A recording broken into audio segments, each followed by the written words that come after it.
I grew up in a home where there was a lot of violence. My father was an alcoholic. The way I was raised, interaction with the cop was nothing new. Underage, I was beaten up by the cops twice. They jumped me and my brothers. We was just kids walking home late one night, and once they found out we was underage, it just dropped us off at our grandparents' house and told us this never happened. And of course, we was kids, we were supposed to be out that late. We didn't want to tell our grandparents that the cops beat us up. And then I got beat up one more time as an adult. There was 8 Douglas County officers, and they jumped me and my auntie.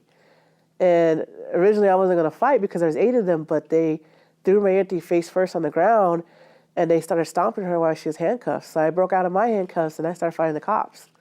I tried to fight the law, but I didn't win. But, I had like a cut over my eyebrow from the badge and black eyes and stuff like that. But I couldn't let them beat down my auntie who, couldn't defend herself. And so, it's always hard because we wasn't doing nothing but being natives on a Friday night, as they say. I raised my 2 boys in a totally different home. I'm sober, and it's peaceful, and like they never had to interact with the cops. So that's why I'm kind of scared, because I'm afraid they are going to feel like they have rights and they're entitled to rights, but the cops it's going to take that away from them. My oldest one's dad's half white and Native, but they got light skin, so he's pretty light complected. You could tell he's a minority, but he gets away pretty easy because he's light protected. My youngest son's not. He's full Native, and he's dark skinned, and I noticed that from a very young age, as he is only 3, he does get a lot of racial remarks and prejudice because he's so dark skinned. So like I said, I'm just scared that one day they're going to go off with their friends, and I'm going to get a call that they got hurt from the cops.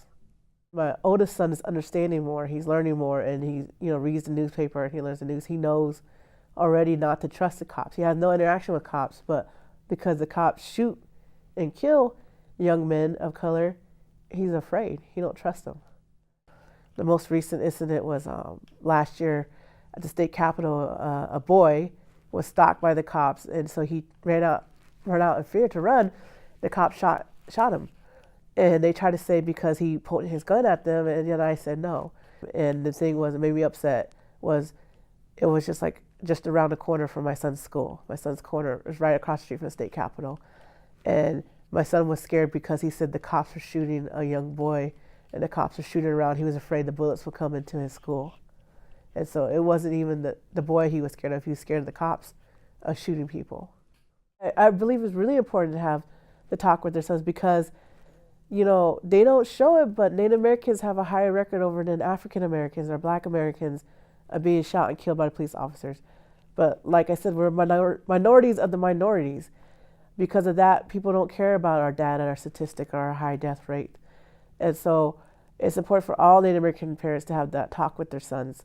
What I was told from my Lakota grandfather, that is, the women are the backbone of society. Yes, the men are warriors in front, but the men cannot stand up without their women as the backbone. Majority of Standing Rock is a lot of women and their children. Standing Rock is a big movement because it's protecting our water, and it's standing up for our tribal and treaty rights and our First Amendment rights. So when I took my sons, and I prepared them, I said, they have the cops up there. We don't know if anytime, I said, they can ambush the camp. There is a chance that while we're up here, the camp might get attacked. So if that happens, you guys stay close to me, and we'll figure things out. But it was a very good experience for them because they got to see their culture. It basically, Standing Rock was how we're supposed to be as Native Americans, camping in bands and camps and making peace treaty amongst other nations, and helping each other out like that. And so they just loved Standing Rock. They loved everything about it. They thought it was the greatest place in the world.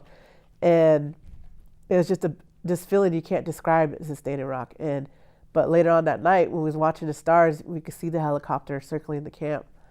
And my son got scared. He said, Mom, he's like, these people are unarmed. How, if they get attacked, how will they protect themselves? And I was like, don't worry, son. I was like, we'll figure something out. But, the purpose of it is prayer and peaceful. So, and I'm proud for my people because they're staying, that peaceful, resilient mode, and, they're speaking louder than words or action. And like I said, I just pray for them to be careful. My son's Cyrus's dad is up there camping out, and he got hosed, and and rubber bullets shot at him all night long and gassed. But he says it's all for the water. At some point, you would be pulled over by police, and this is how you act. You would keep your hands on the steering wheel so they can see it at all time, and just keep your voice tone low.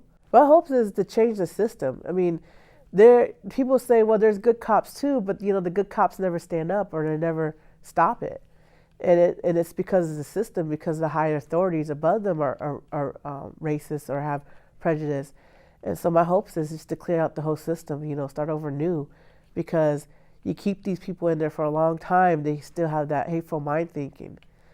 And we need a change of that. We need to start, it's in the 2000s, we need to start just caring about each other, When you start getting along, prejudice and hate, just gonna bring us down as a nation.